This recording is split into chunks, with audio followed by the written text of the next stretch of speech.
I seem to be at a great disadvantage not having a television or a radio or watching a lot of the fear porn on YouTube. You see, because I can't keep up with all the big lies, the big narrative that's going on, the things that we're being told, programmed, the things that the perpetrators, the people of the dark forces, the Luciferians, the Satanists, all the nasty people who want to try and hold on to their power and control the world. Those people, they've obviously got their narrative and they're pushing it out. Well, I don't get to see it, so I don't get worried about it. It doesn't perturb me at all. And I think because I don't get perturbed, which is such a lovely word, I don't start manifesting that. I don't feel down and in the dumps and mopey and fearful and all of those. I haven't got my organs in my body collapsing going, oh my God, what's going to happen? Because I just don't really know about it. But having said that, it's very difficult to be completely isolated on your own and not hear stories people whisper into your ears. Oi, Richard, they say, like that. I say, could you actually speak in English? Because I can't understand a word of that.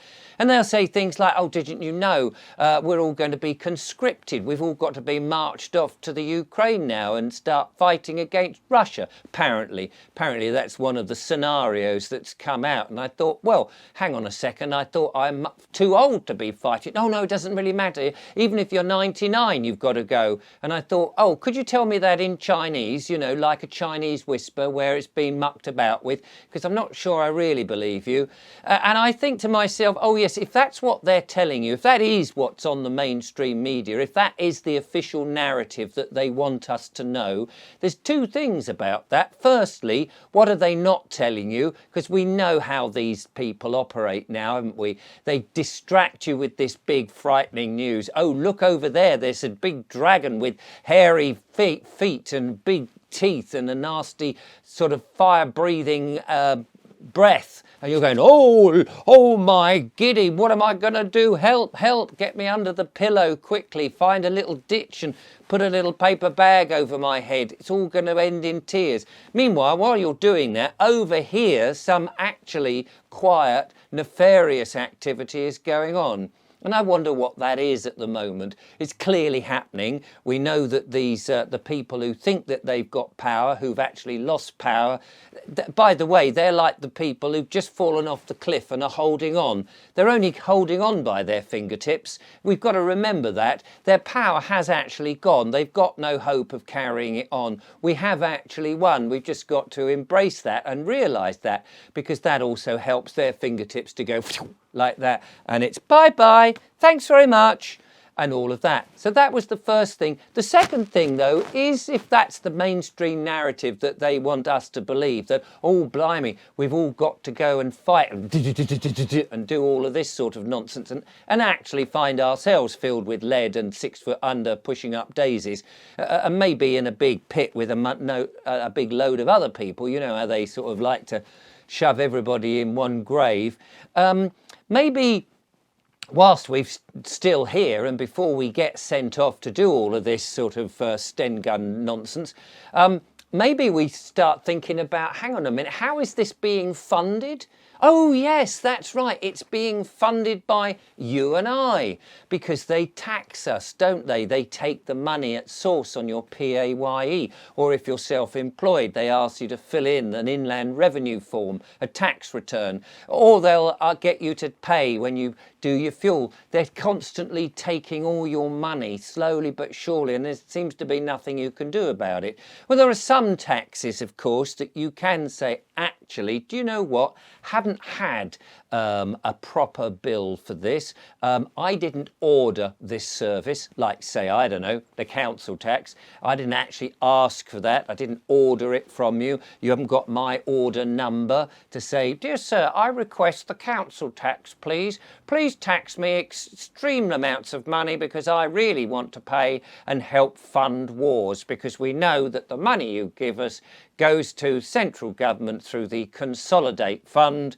and that you'll then apportion a certain amount to wars. Yes, and I really want to help kill and maim men, women and children. So if that's you and that's what you want to do, then fair enough. But I know that there'll be a lot of people who say, actually, don't want to fund these sort of wars. And whilst you're extracting money in places like PAYE, which is very difficult for me to say to my employer, no thanks, I don't want to have that money taken to government, because actually they're funding terrorism and they're killing people. And not least, they're treating people here in our own country pretty despicably.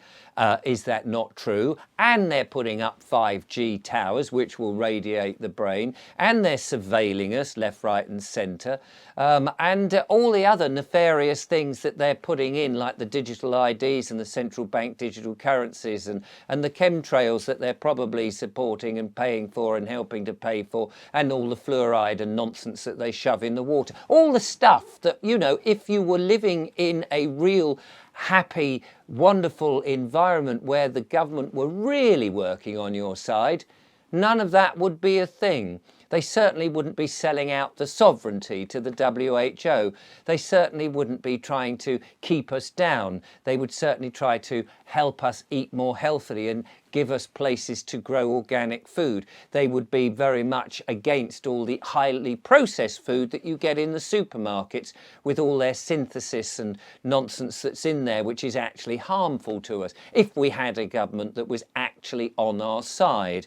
But then, you know, they're not, so that's that. But the question is, do we really want to keep funding all of this? Do we really want to be able to go, oh, it's all right, I'm going to pay you so you can march me off into the front line and I can get filled with lead?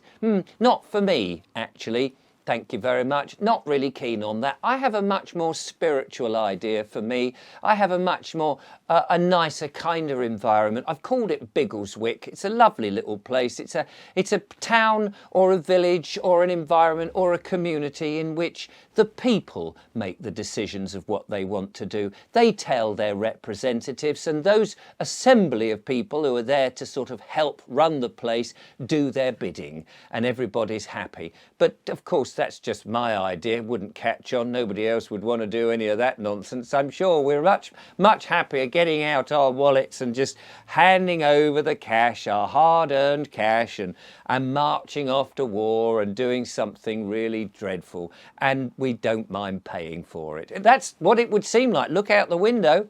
People seem to be acquiescing to all of that nonsense. But I've come to the conclusion, not me. I don't think I want to be paying for other people's death and demise. So I think it's time to make a bit of a stand. How about you?